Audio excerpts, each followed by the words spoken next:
আমরা চার মাধ্যমে গীবত করি, একদম এদিক সেদিক হবেন না, তাহলে আলোচনা মুখস্থ রাখতে পারবেন না। অনেকে খাতা কলম নিয়ে বসছে, মাশাআল্লাহ ভালো, এই খাতা কলম নিয়ে বসা ভালো। আপনারা যারা খাতা কলম নিয়ে বসেন নাই, খালি শুনবেন, সকালে হয়তো দুই একটা মনে থাকবে। আমরা চার মাধ্যমে গীবত করি। কয় মাধ্যমে? চার মাধ্যমে। প্রথমে খালি হেডলাইনগুলো শুনেন মনোযোগ সহকারে। 1 নম্বর আল গীবাতু বিল লিসান, জিহ্বা দিয়ে গীবত করা। 2 নম্বর আল গীবাতু বিল কলব, অন্তর দিয়ে গীবত করা। 3 নম্বর আল গীবাতু বিল ইশারা, ইঙ্গিতে গীবত করা। 4 নম্বর আল গীবাতু বিল কিতাবা, লেখার মাধ্যমে গীবত করা। এবার আমি শুধু বাংলাগুলা বলবো, এরপর আপনারা বলবেন, আমারে শোনাইবেন। আগে মন দিয়ে শোনেন। 1 নাম্বার মুখে গীবত করা, 2 নাম্বার অন্তর দিয়ে গীবত করা, 3 নাম্বার ইশারায় গীবত করা, 4 নাম্বার লেখার মাধ্যমে গীবত করা। এবার আপনারা বলেন 1 নম্বর, 2 নম্বর, 3 নম্বর ইশারায়, 4 নাম্বার লেখার মাধ্যমে। 1 নাম্বার মুখে গীবত করা, এটা তো আমরা সবাই চিনি। সহিহ বুখারীর 6477 নম্বর হাদিসের বর্ণনা। রাসূলুল্লাহ সাল্লাল্লাহু আলাইহি সাল্লাম বলেন, ইন্নাল আবদা লা ইয়াতাকাল্লামু বিল কালিমা মা ইয়াতাবায়্যানু ফিহা ইয়াজিল্লু বিহা ফিন নার আবআদা মিম্মা বাইনাল মাশরিক। রাসূলুল্লাহ সাল্লাল্লাহু আলাইহি সাল্লাম বলেন, কোনো ব্যক্তি যদি অযথা কারো ব্যাপারে সমালোচনা করে, অনর্থক একটা কথা মুখ দিয়ে বলে কারো ব্যাপারে হোক। আমরা 4-5 জন চা খাইতেছি একসাথে, 4 জন চা খাওয়ার মধ্যে একজন আমি বলে ফেললাম, কিরে কার কথা কস? উত্তরপাড়ার আব্দুর রহিমে, আরে থুর কইস না, হে তো এমন। বাকি 3 জনে কয়, থুর বেটা তুই রে কি কইলি, হ্যাঁ নাম একটা দোষ করলি। তা আমি বললাম, এটা কথার কথা কইছি। বলেন কি বলছি? কথার কথা। সহিহ বুখারীর 6477, সহিহ বুখারীর 6478, দুটোটা হাদিস। মোট হাদিস সংখ্যা হবে 7563টা। এই হাদিসের মধ্যে রাসূলুল্লাহ সাল্লাল্লাহু আলাইহি সাল্লাম বলেন, কোনো ব্যক্তি যদি পরিণাম চিন্তা না করে কারো ব্যাপারে আন্দাজি একটা কথা বলে, এই একটা কথার কারণে দুনিয়ার পূর্ব পশ্চিম যত বড় জাহান্নামের এই পরিমাণ গভীরতায় যাবে, শুধু এই একটা কথার কারণে। একটা কথা। এজন্য ভাইয়েরা, দুনিয়াতে আন্দাজি মজলিসগুলা এড়ায়া চলেন। কোন মজলিস? বসতে হয় জুমার আগের বয়ানের মজলিসে বসেন, বসতে হয় জিকিরের মজলিসে বসেন, বসতে হয় দাওয়াত ও তাবলিগের মজলিসে বসেন, বসতে হয় হালকায় জিকিরের মজলিসে বসেন, বসতে হয় ওয়াজ মাহফিলের মজলিসে বসেন, বসতে হয় মসজিদে কোনো ইসলাহি মাহফিলের মজলিসে বসেন। অযথা দুনিয়ার যে মজলিসগুলা হয়, আল্লাহর রাস্তায় এগুলাতে কম বসার চেষ্টা করেন। আপনি জানেনও না এই মজলিসে যাওয়ার কারণে এমন একটা অপরাধ মুখ দিয়ে বেরিয়েছে, যেই অপরাধটা আপনাকে দুনিয়ার পূর্ব পশ্চিমের সমপরিমাণ দূরত্বের এই পরিমাণ জাহান্নামী আপনারে বানায়া দিছে, এটা আপনার জানাও নাই। বলেন নাউজুবিল্লাহ। আল্লাহ আমাদেরকে হেফাজত করেন। বলেন তো কয় মাধ্যমে গীবত করি? 1 নম্বর মুখ দিয়ে, 2 নম্বর কলব দিয়ে। কলব দিয়ে গীবত কাকে বলে? ইবনে হাজার হাইতামি রহমতুল্লাহি আলাইহি বলেন, আল গীবাতু বিল কলব হিয়া আন তাজুন্না বিহি সুআ। কলব দিয়ে গীবত হলো কারো ব্যাপারে তুমি অন্তর দিয়ে খারাপ ধারণা করা। কলব দিয়ে গীবত হলো কারো ব্যাপারে অন্তর দিয়ে খারাপ ধারণা করা। সহিহ বুখারীর বর্ণনা, রাসূলুল্লাহ সাল্লাল্লাহু আলাইহি সাল্লাম বলেন, ইয়াকুম ওয়াজ-যন্না ফাইন্না যন্না আকযাবুল হাদিস। তোমরা বেশি পরিমাণে অনুমান করা থেকে বাঁচো, কেননা কলব দিয়ে অনুমান করাটা এটা সবচেয়ে বড় মিথ্যা কথা। কলব দিয়ে অনুমান কারো ব্যাপারে খারাপ ধারণা করা, এটা সবচেয়ে বড় মিথ্যা কথা। এবার আমার কথা মন দিয়ে শোনেন। কলবে যদি কারো ব্যাপারে খারাপ ধারণা আসে, আমার দিকে তাকান, আমার কলবে ওনার ব্যাপারে খারাপ ধারণা আসলে কি করণ? আমার কলবের মধ্যে এই কথাটা দাফন করে মুখে মুখে বলবো, আস্তাগফিরুল্লাহ আস্তাগফিরুল্লাহ, ছি ছি ছি, আমি আরেক মুসলমানের ব্যাপারে খারাপ ধারণা করি, আরে আমার নিজেরই তো হাজার হাজার অপরাধ। এইগুলা মনের মধ্যে আনবেন না। না, আমি মুসলমানের ব্যাপারে এত খারাপ ধারণা করা আমার ঠিক না, আমারই তো দোষের অভাব নাই, আমি তার ব্যাপারে এত দোষ কেন খুঁজি মনের মধ্যে? তাহলে কারো ব্যাপারে খারাপ ধারণা আসলে এটা কলবের মধ্যেই রেখে দেন, দাফন করে দেন, মুখে ইস্তেগফার পড়েন, আল্লাহর কাছে মাপ চান, মনে থাকবেন ইনশাআল্লাহ। 3 নাম্বার গীবত ইশারা। ইশারা গীবত কাকে বলে? সবাই আমার দিকে তাকান, দেখেন, এই সবাই তাকান আমার দিকে, দেখেন, এই যে ইশারা করতে ডরেন না। এই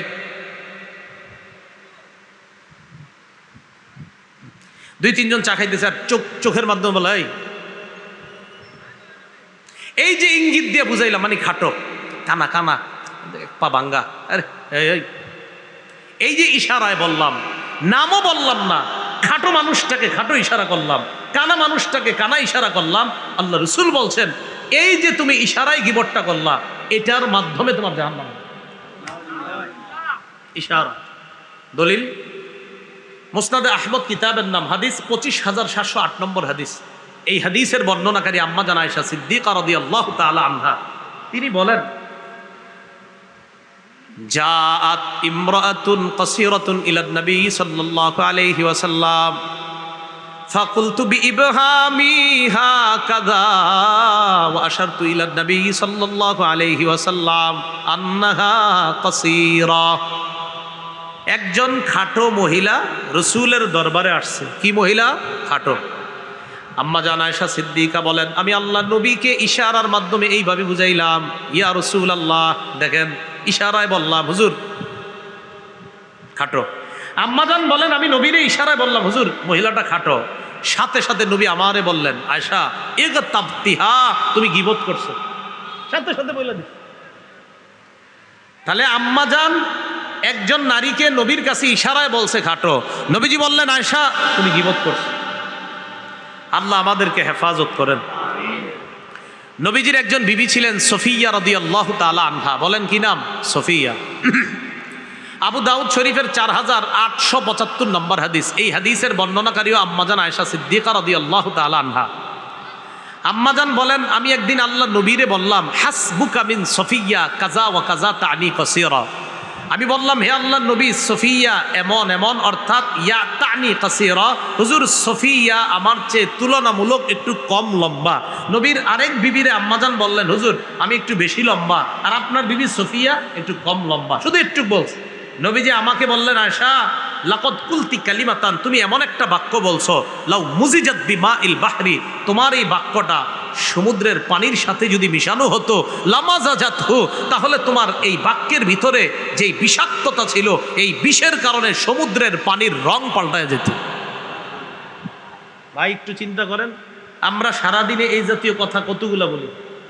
আম্মাজান জিন্দিগিতে একবার দুইবার বলছে, নবী সাথে সাথে শাসন করছে আয়েশা গীবত করছে।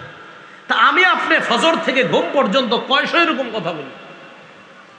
আল্লাহ আমাদেরকে হেফাজত করেন, আল্লাহ সকলকে হেফাজত করেন। কেউ ভাই বলেন আমরা চোখের মাধ্যমে ইশারায় আরেকজনকে এরকম অপমান করি কিনা? এই এরকম করি, ঠিক না, এটা ইশারায় করবো না। হ্যাঁ গীবত 4 নাম্বার কি দিয়ে করি? ফেসবুক চালান যারা যারা মন দিয়ে শুনেন, ফেসবুক চালায়। হ্যাঁ আমার সাথে সবাই বলেন যেই কথা মুখে বলা গীবত, সেই কথা কলমে লেখা গীবত।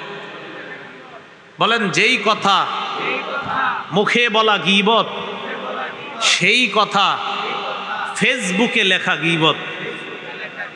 ফজরের পরে উঠা ফেসবুকে যদি উনি স্ট্যাটাসটা না দেয় তো এই দেশ অচল হয়ে যেতে পারে। তো এই জন্য উঠে একটা স্ট্যাটাস দেয় ফজরের পরে, কারণ আপনি স্ট্যাটাস না দিলে তো আমাদের দেশ চলবে না। আপনি গুরুত্বপূর্ণ একজন ব্যক্তিত্ব, তো দেয় দেয় কি এরকম এরকম একটা ঘটনা ঘটছে আমাদের দেশে এসে, মানে বুঝায় খুব চিন্তা করে এই দেশ নিয়ে। কিন্তু যেটা লেখছে 10 দিন পরে প্রমাণ হয়েছে হ্যাঁ ফাও একটা কথা লেখছে। এই যে আপনি লেখা দিলেন, এর মাঝে আপনাদের এলাকাবাসীর সবাই খুঁজতেছে কি রে এই কামটা কে করলো আমরা এলাকার, আসলে কেউ করেনি, কিন্তু আপনি লেখা দিচ্ছেন ফেসবুকে। মুখে যেটা বললে গীবত হইতো সেটা এখন লিখে দেওয়ার কারণে সেটাও গীবত। ইমাম গাজালি বলেন ওয়াকাযালিকাল গীবাতু বিল কিতাবা ফাইন্নাল কালাম আহাদুল লিসানাইন। ইমাম গাজালি বলেন লেখার মাধ্যমেও গীবত হয়। কলম হলো 2 ভাষার এক ভাষা। মানুষ মুখে একটা ভাষা বলে, কলম দিয়ে আরেকটা ভাষা লেখে। মুখে যেই ভাষা বলা গীবত, কলমে সেই ভাষা লেখা গীবত। সবাই একটু আমার সাথে বলেন মুখে যেই ভাষা বলা, কলমে সেই ভাষা লেখা গীবত। আল্লাহ আমাদেরকে হেফাজত করেন। তাহলে আমরা কয় মাধ্যমে গীবত করি? 4। আমরা 5 ধরনের গীবত করি। বলেন কয় ধরনের? প্রথমে আমি বলি এক চান্সে সবাই মুখস্থ করেন। 1 নম্বর শারীরিক গীবত, 2 নম্বর চারিত্রিক গীবত, 3 নম্বর বংশীয় গীবত, 4 নম্বর পোশাক পরিচ্ছেদের গীবত, 5 নম্বর পরোক্ষ গীবত। 1 নম্বর শারীরিক গীবত। শারীরিক গীবত, একটা লোক খাটো মানুষ, বেটে মানুষ। অনেক সময় দেখবেন অনেক মানুষ খাটো, 20 বছর বয়স, লম্বা হয় না। তো বেচারায় যে খাটো উনি কিন্তু জানে, কিন্তু ওনারে খাটো বললে উনি কষ্ট পায়। কানা মানুষ, উনি নিজেও জানে আমি কানা, কানারে কানা যদি বলেন সে কষ্ট পায়। এই শারীরিক গীবত করবেন না। একটা মানুষ খাটো কানা, বলেন তো এই যে উনি এক চোখ অন্ধ, ওনার যে শরীরের সমস্যা, ওনার যে এক পায়ে একটু সমস্যা, এই শারীরিক অবয়ব আকৃতিটা ওনারে দিছে কে? এই জন্য আপনি ওনারে নিয়ে অপমান করেন না। এই হলো 1 নাম্বার শারীরিক গীবত। 2 নাম্বার চারিত্রিক গীবত। চারিত্রিক গীবত কাকে বলে? আজকে আমাদের এলাকায় আরিফ বিন হাবিব আসবে। ও আরিফ বিন হাবিব চিনি, এর চরিত্র জানা আছে। কি চরিত্র? এর ভালো করে চিনি। কি কত আমগুলো এক লোকে ডাব চুরি করছে, এই সেই। হ্যাঁ, আপনি এটা বলে ফেললেন, কথার কথা মনে করেন আপনি 20 বছর আগে আমার একটা দোষ দেখছেন, আসলে দোষটা আমি করছি, হতে তো পারে আমি তবা করে ফেলছি। এখন আপনি 20 বছর পরে এসে বলতেছেন হে যে কেমন জানি। আপনি কেমনে জানেন কেমন? এরও তো হতে পারে যারে আপনি বলতেছেন কেমন জানি উনি তবা করে ভালো হয়ে গেছে, তো এখনো আপনি বলতেছেন হ্যাঁ কেমন জানি। এটা চারিত্রিক গীবত। বলেন আমাদের মাঝে এই স্বভাবগুলো আসেনি? করেন না। 3 নাম্বার বংশীয় গীবত। কেউ তুমি কোন বংশের? আমি আপনার যেন এলাকার নাম নসিপুর, ওই দক্ষিণ পাড়ার অমুক গোষ্ঠীর লোক। ওই গোষ্ঠীর তুমি? হ্যাঁ, তো সব চোর, সব চোরা গোষ্ঠী। এই বেটা নামাজও পড়ে, রোজা রাখে, হজ করছে, জাকাত দিছে, ওমরাও করে আসছে, উনি মাশাআল্লাহ আপনার মিথ্যা কথা বলে না, সত্য কথা বলে। এই লোকটারও আপনি মুখের উপরে বলে দিলেন তুমি তো চোর গোষ্ঠীর মিয়া, তুমি আর কুদ্দুর ভালো হইবা, তুমিও চোর। তাহলে একটা ভালো মানুষে আপনি বংশের কারণে চোর বলে ফেললেন। হইতে পারে ওই বংশে গত 50 বছর আগে একজন চুরি করছিল, তো একটা কারণে হয়ে গেছে যে বেটা চুরি করছে। তো এখন একটা মানুষ চুরি করার কারণে পুরা বংশটারে আপনি চোর বলবেন, এটা কেন?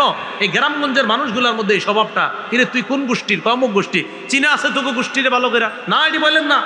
ওই গোষ্ঠী যদি জান্নাতে যায় আর আপনি যদি জাহান্নামে যান তখন কি হবে? হ্যাঁ, এটি বললেন না। এই জন্য মনে রাখবেন, কোন এলাকার তুমি? নোয়াখালীর। তোমাদের নোয়াখালীদেরকে জানা আছে কেন? নোয়াখালীর যদি 100 জন জান্নাতে যায় আর আপনাদের এই এলাকার যদি 90 জন যায়, তো তারা তো 10 জন বেশি হয়ে গেল।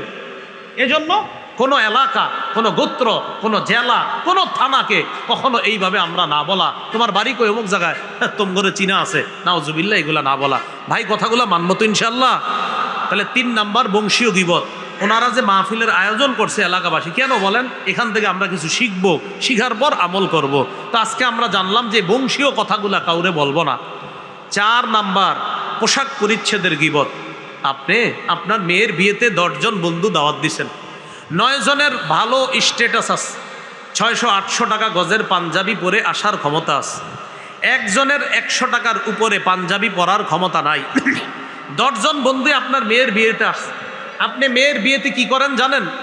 শুধু ওই যে 9 জন যে আছে তাকে খুব বেশি গুরুত্ব দেন, তাদের সাথে আপনি কথা বলেন। আরেকজন যেই ব্যক্তি আছে, যেই ব্যক্তি একটু কম দামি পাঞ্জাবি পরে আসছে, তাকে আপনি তেমন গুরুত্ব দেন না। এখন এই যে তাকে আপনি গুরুত্ব না দেওয়ার কারণে অনেকে আপনারে জিজ্ঞাসা করতেছে কেউ আপনি আপনার ওই বন্ধুকে গুরুত্ব দিচ্ছেন না কেন? তখন আপনি বললেন এই জাতীয় একটা পোশাক পরে সে এখানে কেন আসছে? ও ভাই একটু যাইতে দেন তাড়াতাড়ি, ভাই একটু যাওয়ার ব্যবস্থা করে দেন, অ্যাম্বুলেন্সগুলা যাওয়ার ব্যবস্থা করে দেন। হ্যাঁ হ্যাঁ ঠিক আছে, ও থাকলে খালি হ্যাঁ হ্যাঁ। আমরা রাস্তায় যদি একটু কষ্ট করে এদিকে এসে পড়েন, এই যে বাম ডাইন সাইডে জায়গা আছে, ভলান্টিয়ার ভাইয়েরা, আমরা রাস্তার সামনে মানুষগুলা না রেখা এই আপনার ডান পাশে আর বাম পাশে দেখেন একটু ইয়া করা যায় কিনা। মাহফিলের ভলান্টিয়ার যারা আছেন আপনারা একটু রাস্তার মানুষগুলো আমরা একটু এদিকে আনার চেষ্টা করি। আর অ্যাম্বুলেন্স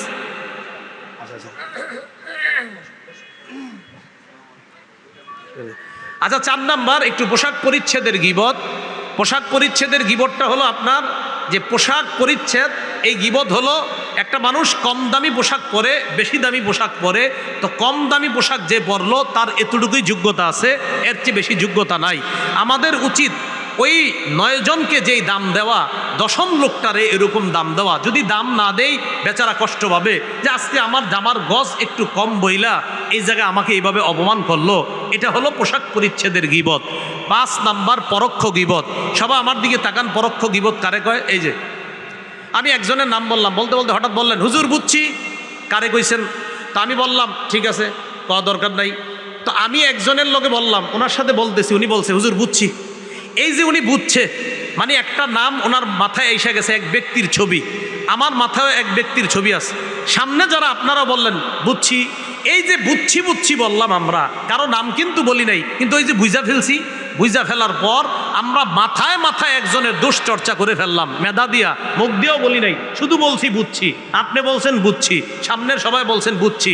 এটাকে বলে পরোক্ষ গীবত। এই পরোক্ষ গীবত আপনাকে জাহান্নামী করবে। সর্বশেষ কথা, গীবতের ভয়াবহতা। গীবতের ভয়াবহতা কি এটা বলে খুব মনোযোগ দিয়ে আমরা শূন্য শেষ করে ফেলবো।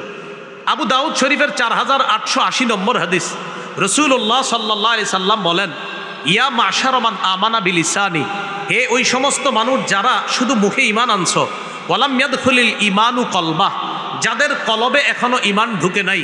এর দ্বারা কি উদ্দেশ্য নবী বুঝায়? বলেন তো আমার সাথে, আমরা ঈমানদার বলেন, আবার বলেন আমরা ঈমানদার। এই যে আপনি বললেন আমরা ঈমানদার, এই আমরা ঈমানদার বলার পর আপনি আবার এই মুখ দিয়ে আরেকজনের গীবত করলেন। এক মুখে বললেন আমি ঈমানদার, এই মুখেই আবার গীবত করলেন। রসুল বলেন তুমি গীবত করো আবার মুখে বলো ঈমানদার, এটা মুখেই ঠিক আছে, তোমার কলবে এখনো ঈমান ঢুকে নাই। আল্লাহ রসুল বুঝাইতে চায়, যেই ব্যক্তি মুখে বলে আমি ঈমানদার আবার গীবতও করে, তার কলবে এখনো ঈমান ঢুকে নাই। কারো কলবে যদি ঈমান থাকে সে মুখ দিয়ে কারো গীবত করবে না। এটাই বললেন নবী, লা তাকতাবুল মুসলিমিনা, তোমরা মুসলমানদের গীবত করবা না, ওয়ালা তাত্তাবিউ আওরাতিহিম, মুসলমানদের দোষ ত্রুটি তালাশ করবা না।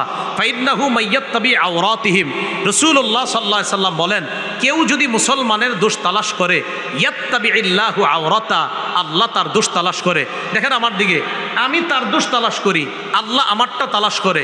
আল্লাহ যদি আমার দোষ তালাশ করে আর আমি বান্দার দোষ তালাশ করি, বান্দার দোষ আমি পাইতেও পারি নাও পাইতে পারি, কিন্তু রব যদি আমার দোষ তালাশ করে নিশ্চিত আমার দোষ পেয়ে যাবেন। আমি আবার বলছি, আমি বান্দার দোষ তালাশ করি, আল্লাহ আমারটা তালাশ করে। আমি বান্দার দোষ পাইতেও পারি নাও পাইতে পারি, আল্লাহ আমার দোষ নিশ্চিত পাবে। রাসূলুল্লাহ সাল্লাল্লাহু আলাইহি সাল্লাম বলেন, ফাইন্নাহু মাইয়াত্তাবিইল্লাহু আওরাতা, শোনো, আল্লাহ যদি কারো দোষ তালাশ করে, ইয়াফজাহু ফি বাইতিহি, আল্লাহ তারে ঘরে হইলেও অপমান করে ছাড়বে। আল্লাহ যদি কারো দোষ তালাশ করে, তারে আল্লাহ ঘরে রাইখাও অপমান করে ছাড়বে। এ হলো গীবতের ভয়াবহতা। 2 নম্বর, সবচেয়ে বড় সুদ হলো গীবত। বলেন গীবত সবচেয়ে বড় সুদ, বলেন গীবত সবচেয়ে বড় সুদ। আবু দাউদ শরীফের 4876 নম্বর হাদিস, রাসূলুল্লাহ সাল্লাল্লাহু আলাইহি সাল্লাম বলেন, ইন্না মিন আরবার রিবা ইস্তিতালাতার রাজুলি ফি ইরজিল মুসলিম বিগাইরি হাক্কিন, অন্যায়ভাবে কোনো মুসলমানের সম্মানহানি করা, তার গীবত করা, এটা হলো সবচেয়ে বড় সুদ। সুদ, রসুল বলছেন সুদ তো হারাম, এই সুদের মধ্যে সবচেয়ে বড় সুদ কারো গীবত করা। 3 নম্বর, কোনো ব্যক্তি যদি গীবত করে মারা যায়, গীবতের অপরাধ থেকে মুক্তি না নিয়ে কিয়ামত পর্যন্ত ওই ব্যক্তি তামার নখ দিয়া তার চেহারা আর তার বুক খামসাইতে থাকবে কিয়ামত পর্যন্ত। আবু দাউদ শরীফের 4878 নম্বর হাদিস, রাসূলুল্লাহ সাল্লাল্লাহু আলাইহি সাল্লাম বলেন, আমি মেরাজের রাতে রওনা করলাম, একদল মানুষের পাশ দিয়ে গেলাম, লাহুম আজফারুম মিন নুহাস, তাদের নখগুলা তামার, ইয়াকমিশুনা উজুহাহুম ওয়া সুদুরহুম, তারা তামার নখ দিয়া তাদের চেহারা আর বুকের মধ্যে খামচায়। আমি জিবরিলকে বললাম, এরা কারা? জিবরিল বললেন, হা উলা ইল্লাযীনা ইয়াকুলুনা লুহুমান নাস, হুজুর এরা তারা যারা মানুষের গোশত খাইতো। আমরা কি কেউ মানুষের গোশত খাই? এই মানুষের গোশত খাওয়া মানে গীবত করা। ওয়া ইয়াকুনা ফি আরাদিহিম, মানুষের সম্মান হানি করত। রাসূলুল্লাহ সাল্লাল্লাহু আলাইহি সাল্লাম এই হাদিস যখন বললেন যে কিয়ামত পর্যন্ত ওই ব্যক্তি এই অবস্থা চলতে থাকবে, কিয়ামতের মাঠে তো আরও শাস্তি তার জন্য রয়ে গিয়েছে।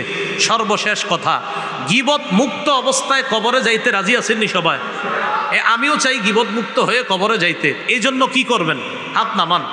গীবত থেকে মুক্তি পাওয়ার উপায়, 1 নাম্বার, যদি আপনি যার গীবত করেছেন তিনি যদি জেনে থাকে যে আপনি তার গীবত করেছেন, উদাহরণ সহ বুঝেন, আমি তার গীবত করেছি, তিনি যদি জেনে থাকে আমি তার গীবত করেছি, তো তার কাছে আমি ক্ষমা চাইতে হবে যে আমারে মাফ করে দেন, আমি আপনার গীবত করছি।